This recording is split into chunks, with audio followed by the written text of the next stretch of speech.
Well, hey, thanks for stopping by. This is Writing Science Fiction is Hard. I'm James.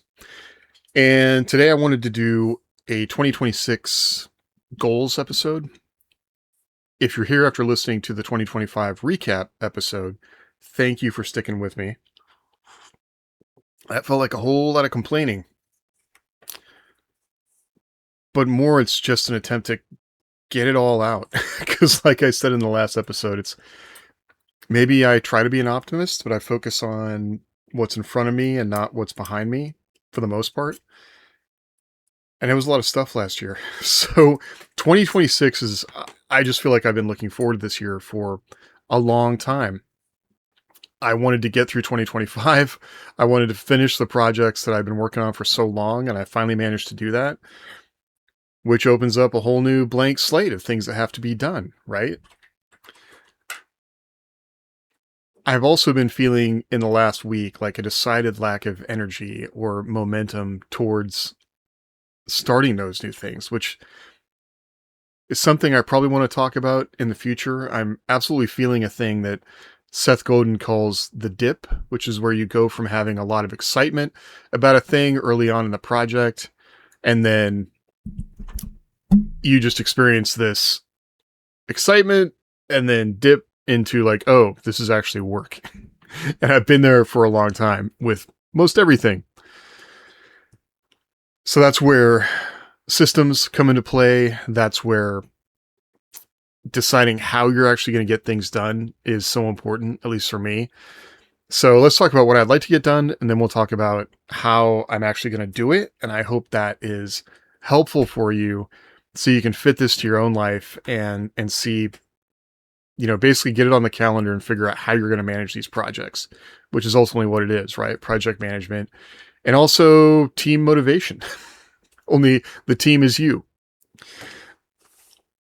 All right. I would like to get 4 books done in 2026. I have contractual obligations for 2 of those books. Advanced by Fire, which is the next Grimm's War book, and then an as yet unnamed book 3 in that trilogy. And then book 5 in my second Sentience Wars series, which is tentatively titled Lyssa's Betrayal. That needs to get done also this year. And that's to be like basically get back on track with being up to date on that series and no longer just leaving fans in the lurch when it comes to reading a book, which is not anything I want to do anymore. And then that leaves me space for a 4th book. I don't know what that is yet. So I'm going to spend some time thinking about that, about what I would like to write. If I do end up being able to start a new series, what that would look like and how I want to approach that. If I would need to continue either of those other 2 series, it'd probably be the next one of those, but I'd kind of like to write something different.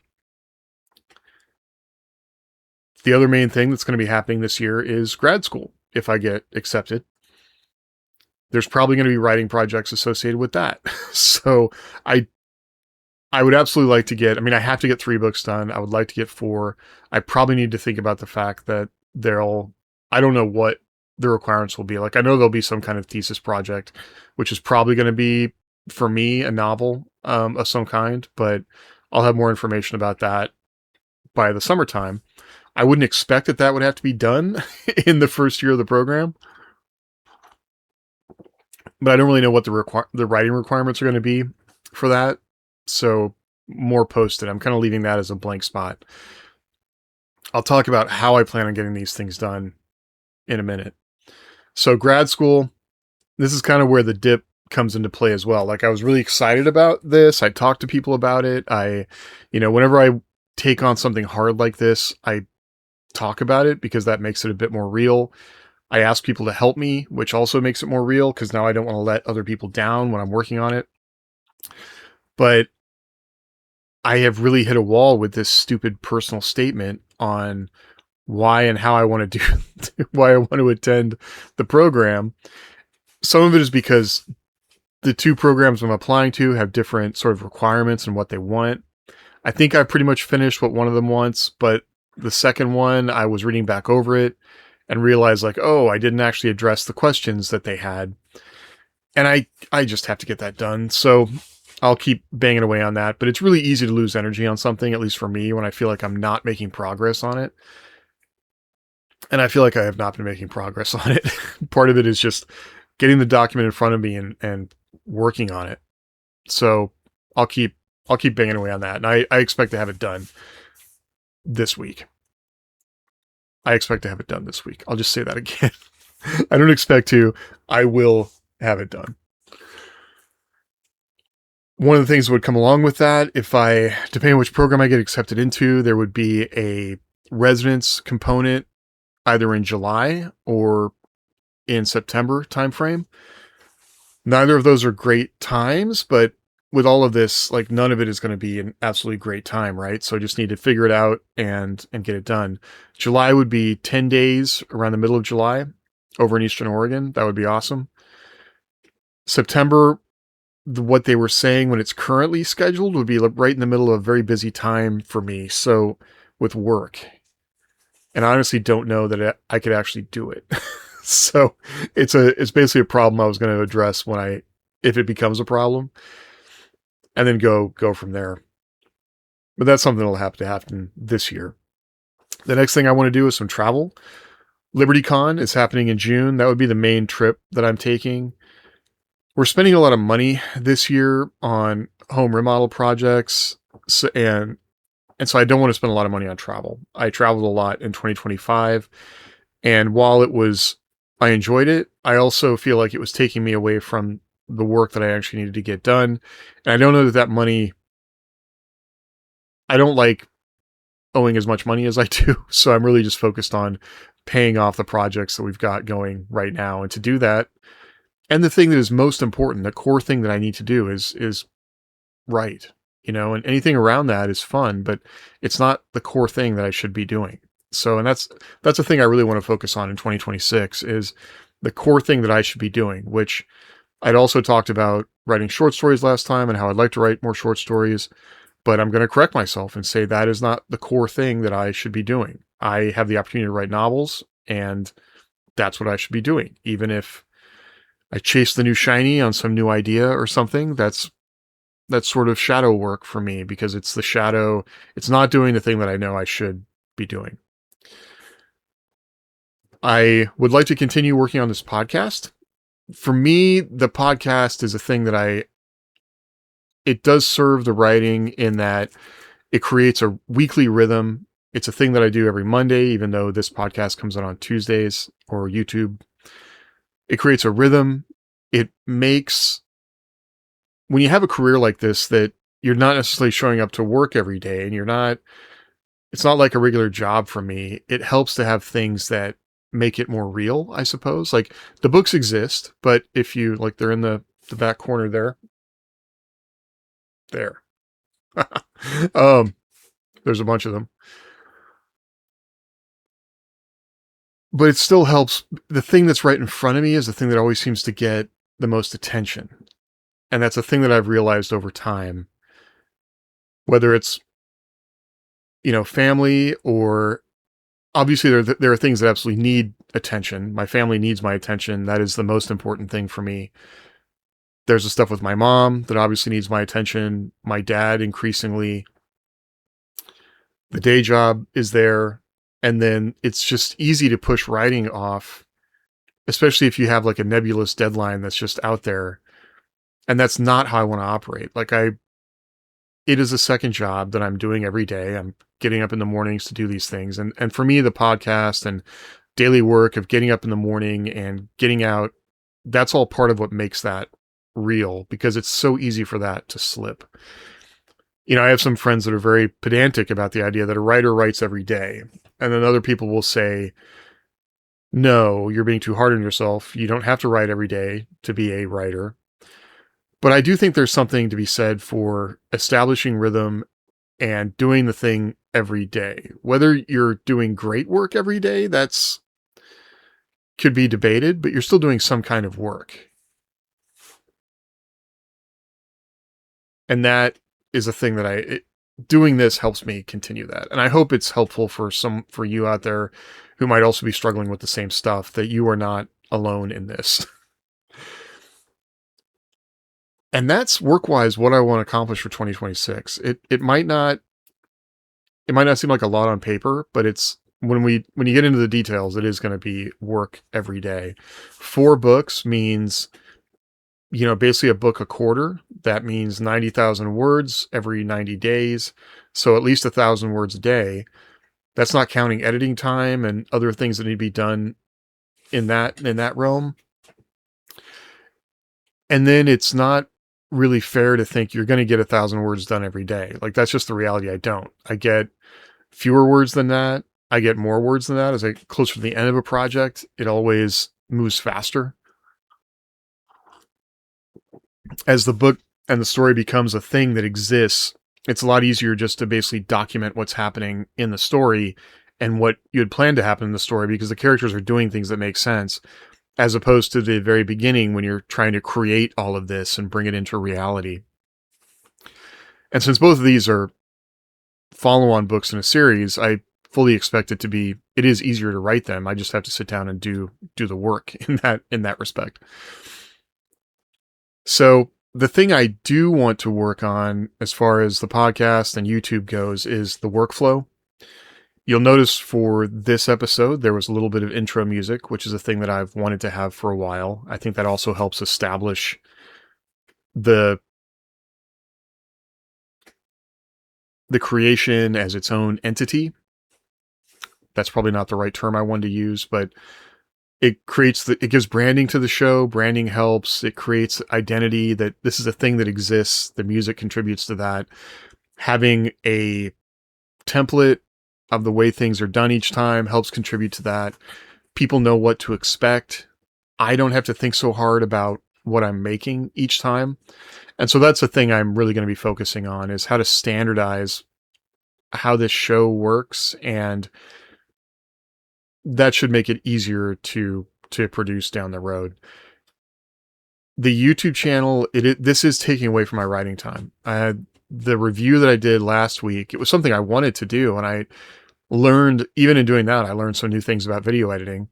It's still not great. I feel like I'm drawing with a crayon here, but it's better than it was. And this pushes me to learn new things. It pushes me to use the internet in a way that is creative rather than just consuming. And that has been a goal for a while, but I want to continue that in 2026, which is more creation than consumption. So the writing is a big part of that. The podcast is part of that. Obviously, potentially going to grad school would be part of it, although that's consuming education, I suppose, but I'm creating new avenues and pathways in my brain. And then I want to be a lot more focused on the reading that I do. I'm probably going to listen to fewer just topical podcasts that I do, and probably just listen to a lot more fiction or nonfiction related to things I want to accomplish. And I'll keep updating on that, because that's a thing that is very hard in the moment. I'll go to walk the dog, and it's just easy to put on a YouTube video to listen to. I keep running into walls with different books that I'm trying to read. I just try to start Ian Banks' Use of Weapons, which is a book I've wanted to read for a long time. I love the culture novels. I just haven't read that one. But something about listening to it just wasn't hooking for me. I probably really need to read it. And the same way with Christopher Rocchio's Shadows Upon Time. I just have not been able to listen to it. I've been having a much better experience reading it, but that's a lot slower. So that takes consistency. So those are all things I want to work on. The big piece personally, in coming out of this tunnel that we've been in for the past, what feels like 4 years now, and taking care of my mom and organizing her things. I still need to sell her house. That is ongoing. But we have probably 50% more stuff in storage, in boxes around our house, sort of outside the window of what can be seen in this video. But also just around, like, we have so much stuff that belonged to her, our own stuff that I had moved to make room for her stuff. And it's got to get organized. I've got to make sense of it. We the big like we finished a bathroom remodel. Now we're in the process of we're extending our garage. And a big piece of that is going to be, I want to have kind of an eBay shipping space where I can just quickly have everything set up to take pictures of things, package things, sell things. Because we have a lot of stuff that we could sell. And I haven't talked about revenue streams and things like that on this channel yet, but that is certainly something I think about. I mean, we have so much stuff that could be sold. It's just so odd that when we were finally able to buy a house, I went through this phase where it felt like I just wanted to fill the house with stuff. Like I finally had my own house after a long time of being in the Army and not putting down roots anywhere. And then 10 years of not knowing what was going to happen after I left the Army. And so I got rid of a lot of things. Like I was recollecting books. And so often now it seems like I'll look at a book that I used to own and the price is like tripled, or, a book that I bought for $20 back in the day is now like $100, or you just can't find it. And that's so weird. Like when I got to the Army, basically I got a garage.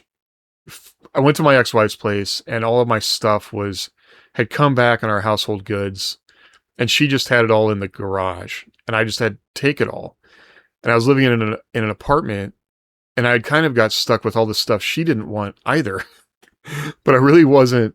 I mean, I should have probably gone through box by box and be like, I don't want this, but I wasn't in a headspace to do that. And so I had a garage sale where I just ended up giving away a lot of stuff. And at one point I was giving away, like I used to collect first editions of hardbacks, and I had a lot of really nice books, like valuable books. And I remember at one point this guy looking at me, he's like, "Are you sure you want to sell this?" And I'm like, "Yeah, I have no space for it. Please take it away." And that wasn't a great headspace to be in. I obviously want to be more intentional about it this time around. But there's just so much of it. Like in going through the outbuildings at my mom's house and things that I remember from when I was a kid that my dad left there when my parents split up, and just nothing ever happened to it. And now I'm stuck having to clean it up. And all that takes time and energy, which is a thing I complained about in the last video. So I don't want to get into it in this one. But I definitely want to spend more time. Like when I look around the space we have now, I mean, one of my concerns about adding more space is we're going to fill it with more stuff, which is not what I want to do. I want it to be usable space for like having like actual organized workbenches. Like right now, my office has a bunch of like 3D printing things in it because I enjoy 3D printing, but also electronics. Like I had a whole soldering station on my desk for a long time that got in the way of writing, because I would sit down and just all these other things are kind of in my view, getting in the way of looking at the screen and getting right to the work that I need to do. And I think I've said this several times if you haven't heard me say it before, but separating windows into different user accounts that are basically focused on the thing I want to do with that account has been incredibly helpful. So I would absolutely recommend doing that. So there's going to be a lot of organizing. There's going to be a lot of sorting of things, getting rid of more stuff. The other thing I hate really is buying something and then realizing I already had it. That drives me nuts. We have older people in our lives as well. Like we went through a phase where my wife's father and mother were just giving us stuff. And at the time, like I thought, okay, maybe we could use these things. But then it became more clear that no, they're just offloading their stuff to us. And now we have to figure out what to do with it. And there was like this emotional component where if we didn't take it, we were somehow insulting them because we're too good for their stuff. But a lot of it, went into storage here, and then I never used it. And now I just have to get rid of it, I guess, where they can't see. But she still asks me about a lot of the stuff. And it's like this mental weight that's constantly there. I didn't choose those things. While they could be useful, and I may have to go out and buy them later, I need to at least organize them.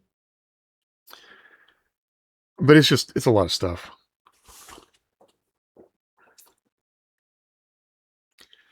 So organizing is huge. Really setting up, I feel like now that I've turned 50, the next decade, I just want to be so much more intentional about it because I get so frustrated that I feel like my 40s just disappeared in a lot of ways, even though I certainly did accomplish a lot of things. But organizing feels like part of that.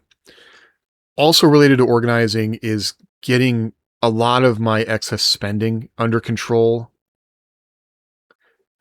And I'll probably do another show about this because I feel like there's a whole excess spending industry related to writing that gets in the way of the actual thing that you want to accomplish, which is writing. So I'll save some of that. But for me personally, I used to love Radio Shack. When I worked at Target, I loved seeing all the new stuff that would come out all the time and tracking the prices of things. Going into a Radio Shack and just seeing a wall of cool gadgets and parts and it was like very aspirational because the things you were buying were about a project that you might do in the future. And so you're buying stuff that is sort of related to this person you would like to be, even while and at the time I wasn't thinking about it. I wasn't thinking about where will I put these things? When will I actually do the project I'm thinking about? And so now with AliExpress and being able to just go on there and buy all these parts for super cheap to make a thing, like I really got into Meshtastic for a little bit and mesh networks. And so now I have all these mesh boards, or they're called LoRa boards, to be able to make, decentralized mesh communication networks, and really got into solar power for a while. And I've got a whole solar network and all these little things that I get into. I realize that while I'm interested in something, I go down the rabbit hole on it. It's also sort of this new blank check to then buy a bunch of things, which it feels like these people know that if you can get the price point below a certain amount, and for me, it was quite often $20, people will just buy. And then you buy something and then a day goes by and you forget that you bought it because the other thing is still coming in the mail and you haven't received it yet. And so you can do all the researching about the thing and come up with a plan on what you're going to do, buy the stuff that feels good in the moment. And then while all that's happening, you're just adding, incrementally amounts to the credit card. And so I just don't want to do that anymore. I don't want to buy a thing like a camera and then go and buy all the added stuff added to it when really the initial thing that I bought would have worked just fine if I would just use it. And it gets frustrating anymore to like even pull out a lens that I was excited to buy and then try and use it and realize that it has a very sort of narrow use case. Just even this Christmas, I had pulled out a lens I got that I was trying to take photos of my daughter and Christmas, and the lens, literally had such a narrow field of view that I could only take certain kinds of photos with it. And about an hour in, I took it off the camera and put the other one back on. That's the one I use for most photography. And I shouldn't have spent $200 on the other lens. So that's the thing I really want to get under control and stop doing. And so I basically made a pact with myself that I'm not going to spend money on myself, at least for the next 90 days. I would like to say for the next year. That's a long time. But I have so much stuff that I need to organize, things that my Audible library is like 400 deep at this point, more than I could ever listen to. I have, even after like in buying the house, I forgot to say this, like I was up to probably over 2,000 books in my library. I've scaled that back quite a bit, but a lot of those books are now in boxes and storage that need to be sorted through. And being intentional about what's in the house and what is even occupying like my view when I look at something, I just want to be more intentional about that. So all that stuff needs to be organized, and I don't want to spend money on it anymore. At least not now. I need to organize the things that I have. And because we've taken on some additional debt with the home equity loan and things like that, like I just want to focus on paying those things off as fast as possible. And it's kind of exciting to be there. Like when I left the distillery and I had to pay off $50,000, I was down to, that was all credit card debt, which was a huge mistake. I did the whole snowball method of, mapping everything out, paying off the high interest first and working my way down. The only joy that I got from spending was actually I would put cash in envelopes and then like week by week go to the grocery store to buy food. And I kind of scratched that retail itch by buying groceries.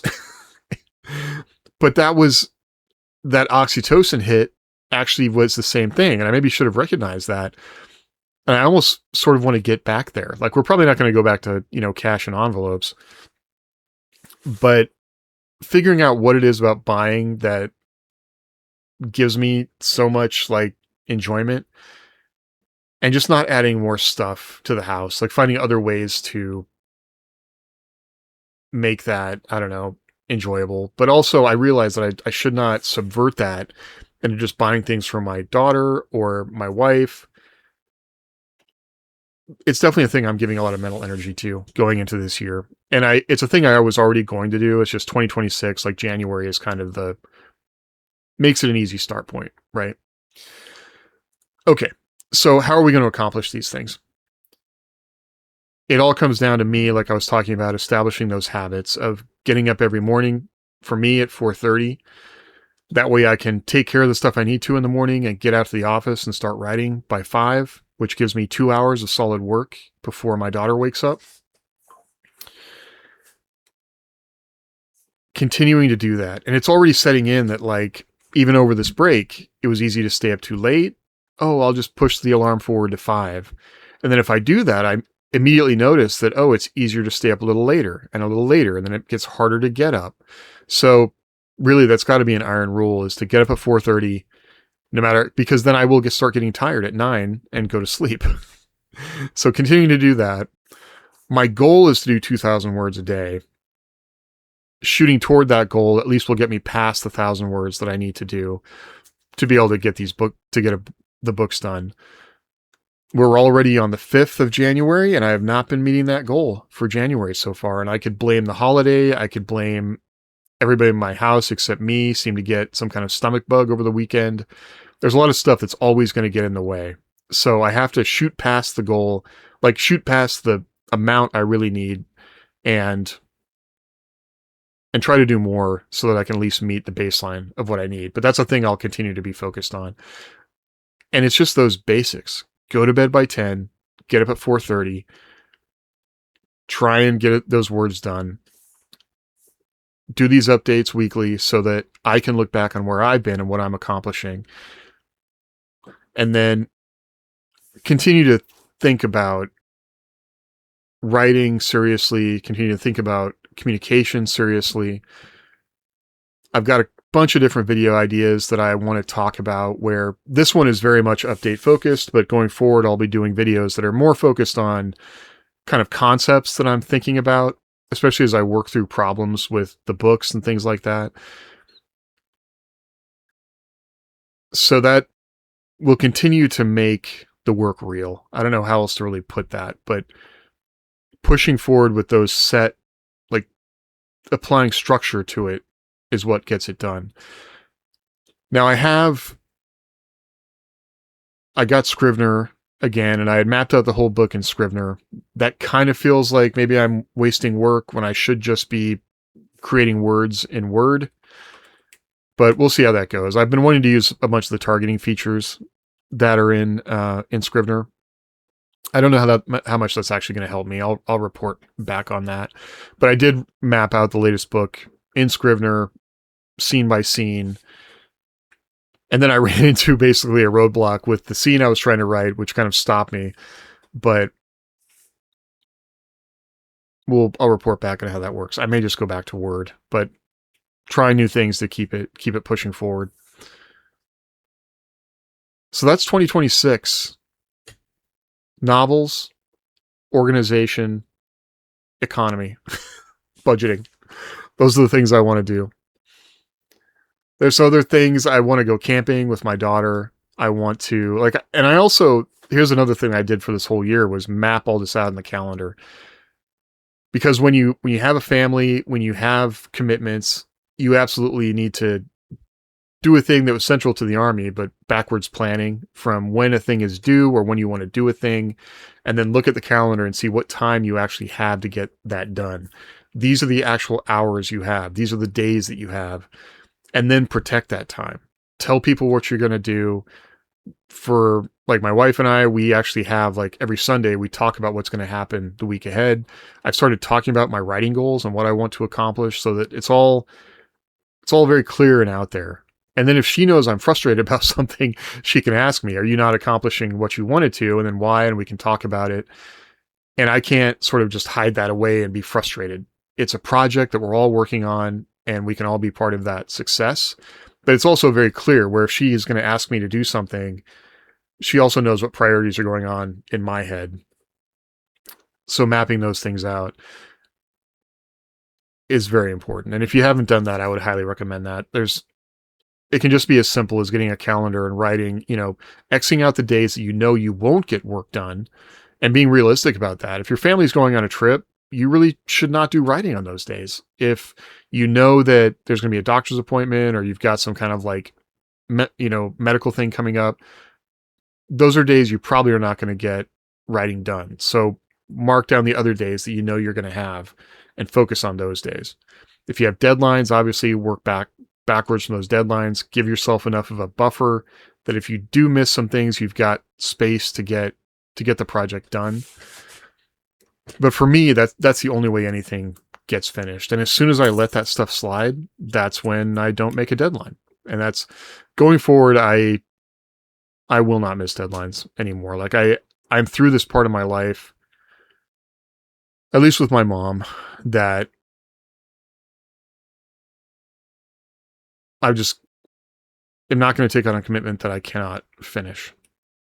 Also, I'm realizing more and more that the only thing that ultimately matters is finishing the books, right? I've been looking back through like a lot of older science fiction lately, and I'll sit down to do writing and I get so hung up on how a sentence sounds to me, or how things are flowing, or is it the best I can make it in the moment I have? And then I'll read something that, was an award winner back in like the 70s. And I just am like, this does not read great to me. And I think it's important. The most important thing is to get it done and then go back or even that's where editors can help, or things like that. What's important is that the book is finished, the story is finished, and just keep pushing forward from there, because not finishing things is what will stall a career. And then it's just hard to push past that. So yeah, maybe I'll do some more thinking about that. It's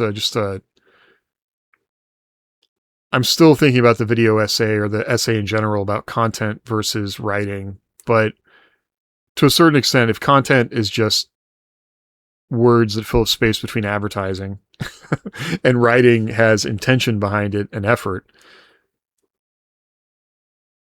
that writing can still meet deadlines and still get done, be the best it can be in the time it had to be made, which increasingly feels like where I'm at with a lot of stuff. You can polish something forever and never put it out in the world. And I, at this point in my career, just want to be putting things out in the world. So that's probably the main goal for 2026, put things out in the world. And I'll expand more on that as time goes on. So I'll be refining these, obviously, as time goes on. I appreciate you indulging me with this.